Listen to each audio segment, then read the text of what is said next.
Alright, next on the bill will be installing the engine, which will be the DLE 55.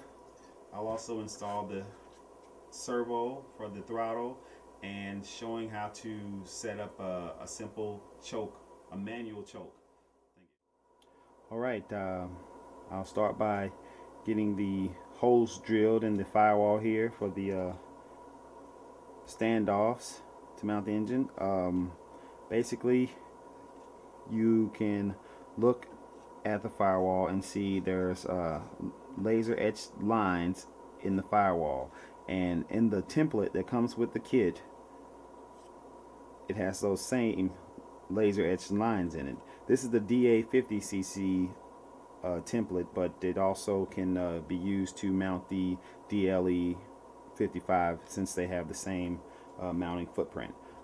Basically, you want to line up these lines, the laser lines, so that they are overlapping, and once you get them lined up pretty good and everything looks center, I just grab a couple pieces of masking tape and get it so that it holds it up a little bit so I don't have to hold it.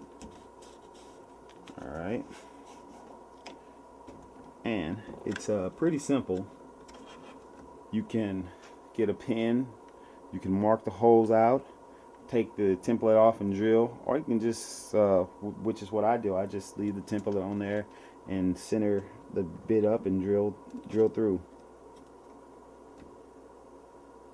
The drill bit I'm using, this is a 7/32. It's a couple sizes bigger than the bolts that come with the engine to mount it. Alright, the engine is just pretty much dry mounted. It's hand tight here. Everything seems to line up pretty good. Now all I have to do is take everything back off, get everything set up for the throttle linkages.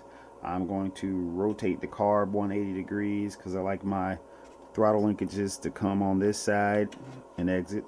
So I'll show you how to do that. The needles on the right side and the fuel nipple is on the left side. I like to basically take these screws off. You just rotate it 180 degrees so that everything's on the opposite side. And I also will take the throttle arm here and rotate it 180 degrees and attach the phenolic arm so that it will be on the throttle lever like this. So I'll do that and come back. And when rotating the carb on the engine, if you're using the DLE 55, there's no need to take off the gaskets or the insulator. Just take the carb off, rotate it 180, place it back in, and make sure you get it snug down and make sure it's a even snugness, or else you might have an air leak. This is the way it will look.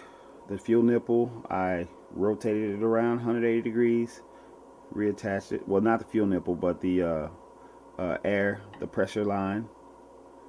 Rotated it around, and the needles are now on the left side, and the fuel nipple is now on the right side. And I've attached the throttle arm, and I use make sure you use Loctite here. You don't have to use it on these, but make sure you use Loctite on the throttle arm.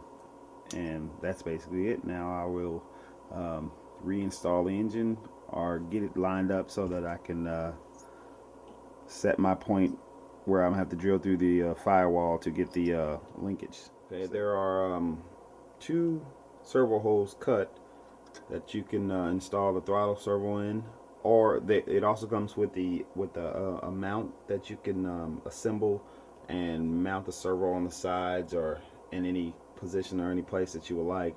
But I will be using this right side servo hole, and the wood here is it's a little thin for my liking, so it also comes with this pre-cut servo tray also. So I'll just basically double it up. I'll glue that on there and get my servo installed with the I'll install the servo with the spline going forward.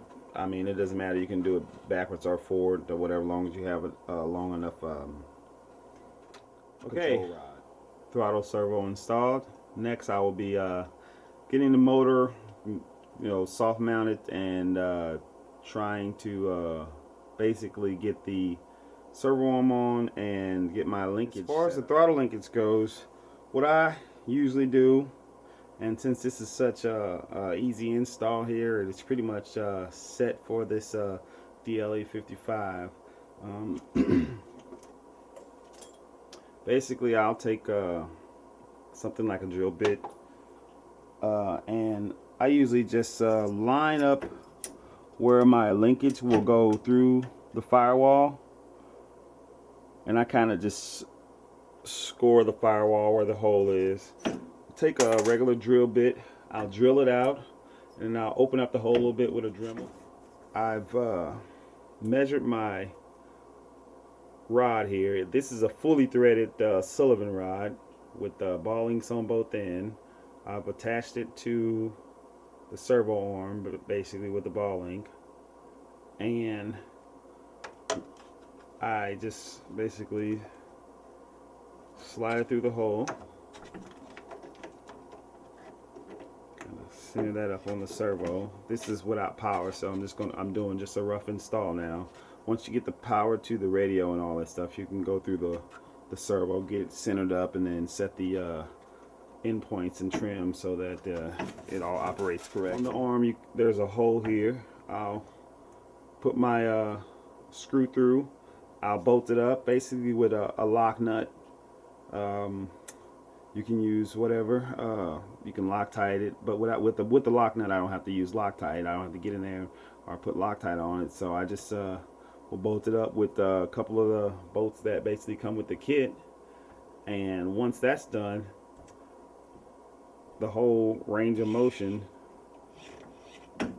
and nothing's rubbing or chafing here, so everything's fine. And so that will be my linkage setup.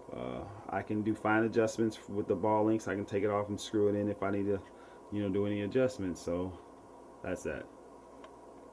Next, I'll be going to the manual choke setup.